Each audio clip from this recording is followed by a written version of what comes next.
어쨌든 권 과장이 기억 상실이라면 나중에라도 권 과장에 대한 수사 거의 불가능한 거 아니겠어요? 네, 사실상 권 과장 기억 상실은 권 과장만 보호해주는 꼴이 되는 거라서 국정원과 검찰한테도 편리한 상황을 만들어줬다고 볼 수 있습니다. 권 과장 기억 상실이 왜 검찰한테까지 편리한 상황을 만들어주는지 곽보아 PD가 그간의 검찰 수사상의 문제들을 짚어봤습니다. 숱한 조작의 증거들이 제시돼도 꿈쩍 안 턴 검찰이 지난 2월 18일 증거 조작 여부를 조사하는 진상조사팀을 구성했습니다. 검찰이 재판부에 간첩 증거로 제출한 문건 3건이 모두 위조됐다는 주한 중국 대사관의 공식 확인이 나왔기 때문입니다.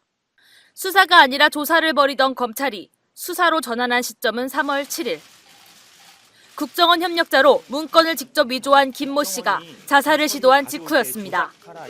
당시 김 씨는 국정원을 국가조작원이라 표현하고 국정원으로부터 가짜 서류 작성비 1,000만 원을 받아야 한다는 내용의 유서를 남겼습니다.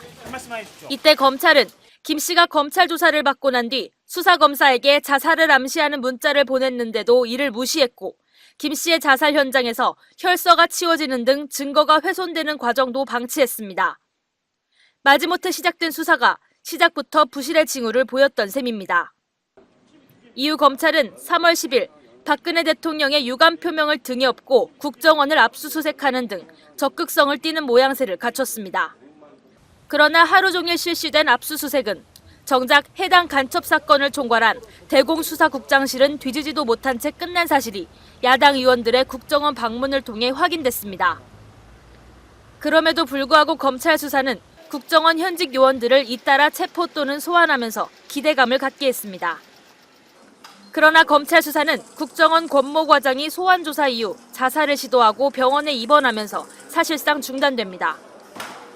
이때 권 과장이 발견된 차 안에 있던 의문의 노트가 사라지는 일도 있었습니다.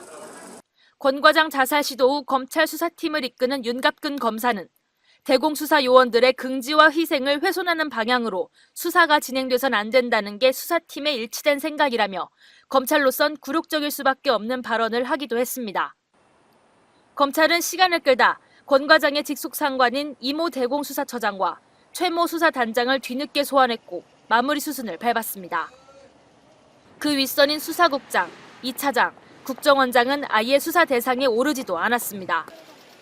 결국 검찰은 3월 31일 협력자 김원아 씨와 김 과장만 구속 기소합니다.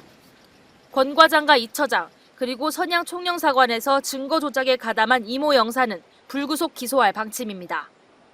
이렇게 되면 증거 조작 사건은 김 과장과 권 과장이 주도하고 김 씨와 이 영사가 지시에 따라 문서를 위조하고 거짓 영사 확인서를 작성한 것으로 마무리됩니다.